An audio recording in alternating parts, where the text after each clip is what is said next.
The morning argument in Emeka's house had become as predictable as sunrise. "Chika, I said I don't want that woman in my house!" Emeka's voice thundered through the small sitting room, rattling the thin glass window. Chika stood quietly beside the dining table, clutching her phone, her eyes red from exhaustion. "She is my mother, Emeka," she replied softly. "She had a stroke. The doctor said she needs someone to watch her closely." Emeka scoffed. "And that someone must be me? Must it be in my house?" He emphasized the words "my house" with a sharp tap on his chest. "She smells like an old market. Every time she visits, the whole place smells like medicine and herbs. I can't stand it." Chika's heart tightened. She had grown used to his insults, but hearing him speak about her mother that way still cut deep. "My younger sister cannot take care of her," Chika said gently. "She lives in the village and already has 4 children." "That is not my problem," Emeka snapped. "Send her there, or anywhere you want, but not here." He walked away angrily. The argument ended the same way it always did, with silence, tears, and a heart slowly breaking. Chika carried a burden Emeka barely understood. She was not just a wife, she was also a certified nurse and professional caregiver. Every morning, long before Emeka woke, she left the house to care for an elderly widow named Mrs. Grace Johnson, who lived in a quiet mansion across town. Mrs. Johnson was wealthy, but alone. Her only daughter, Dr. Sandra Johnson, lived in the United Kingdom and had hired Chika to care for her mother during the early stages of cancer. At first, Chika treated the job like any other assignment, but Mrs. Johnson was different. She was gentle, prayerful, and kind. Often, after Chika finished giving her medications, the elderly woman would hold her hand and say, "Let's pray before you go."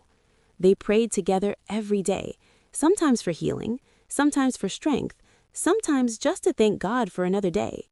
Slowly, Mrs. Johnson began noticing something behind Chika's quiet smile: pain. One afternoon, after their usual prayer, the old woman looked at her carefully.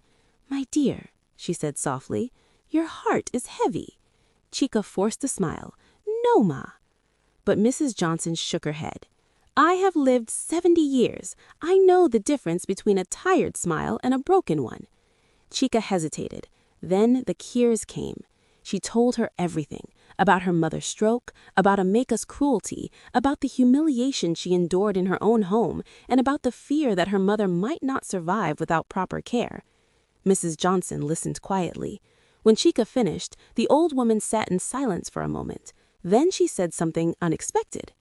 "Bring your mother here." Chika shrugged. "Ma?" "Yes," Mrs. Johnson said calmly. "Bring her to stay here with me." Chika stared in disbelief. "You said she is lonely in the village, and I am lonely in this big house." She smiled gently. "2 old women can keep each other company. We will pray together, talk together, wait for heaven together." Chika burst into tears. For the first time in months, she felt relief. A week later, Chika brought her mother to the mansion.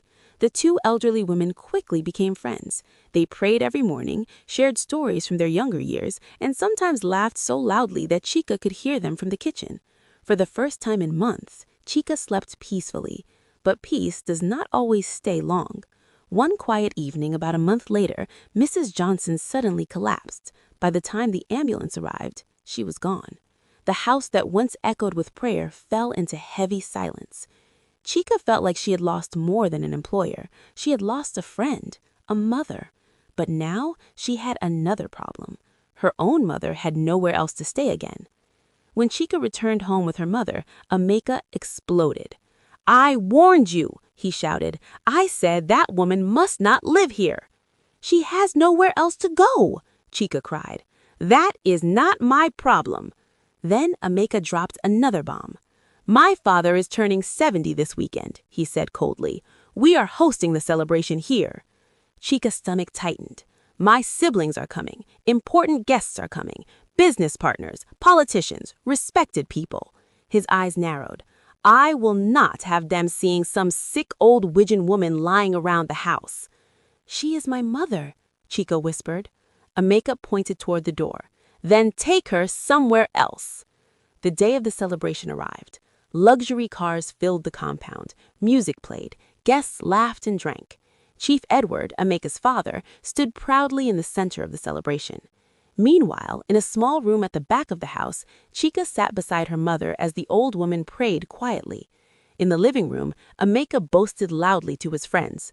"I built everything you see here," he said proudly. "This house, this success, everything."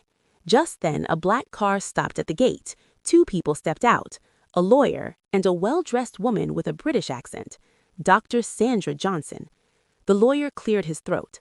"I am here regarding the last will and testament of Mrs. Grace Johnson." The room fell silent. He opened the document. Mrs. Johnson expressed deep gratitude to a woman who cared for her faithfully until her final breath. He paused. "That woman is Chika Nwafor." Emeka frowned. The lawyer continued. "As a token of appreciation, Mrs. Johnson transferred ownership of one of her properties, this house." Gasps filled the room. Emeka froze.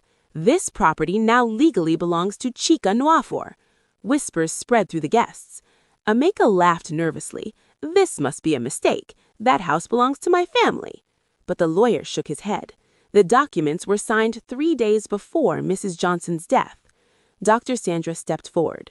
"My mother trusted Chika with her life," she said firmly. "She also told me something else." The room grew quiet.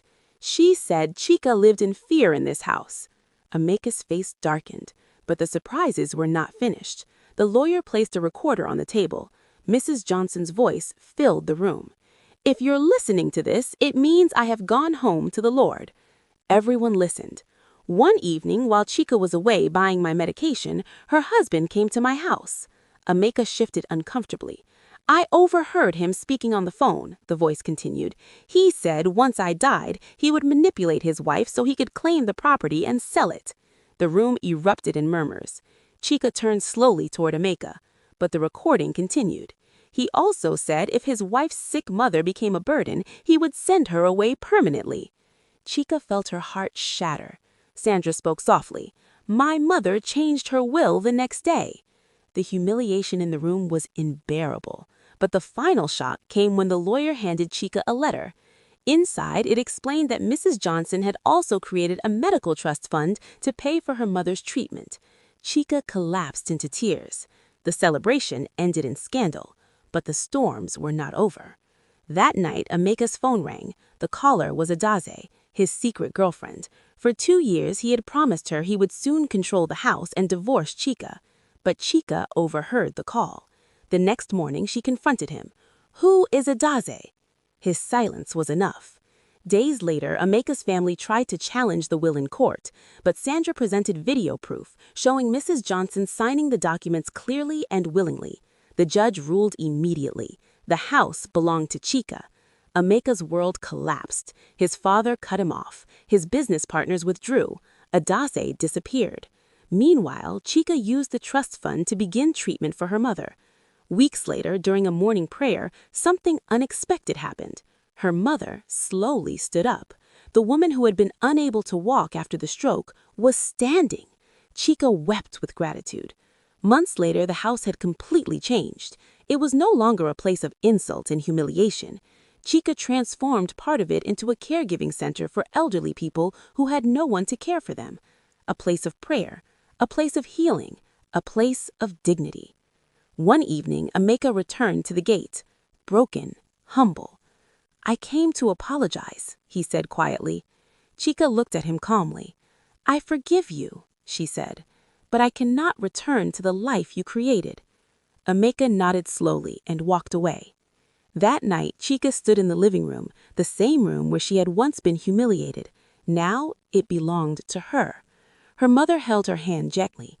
"My daughter," she whispered, "God fought for you." Chika smiled through tears. She looked around the house and whispered a prayer. "Lord, let this house always be a place of kindness." And in that quiet house, once filled with cruelty, now filled with compassion, she finally understood something simple and powerful. A true home is not the place someone claims with pride. It is the place where love is finally allowed to live. If this story hit home, hit that like and subscribe button and turn on notifications so you never miss a moment. Thanks for watching, and I'll see you in the next one.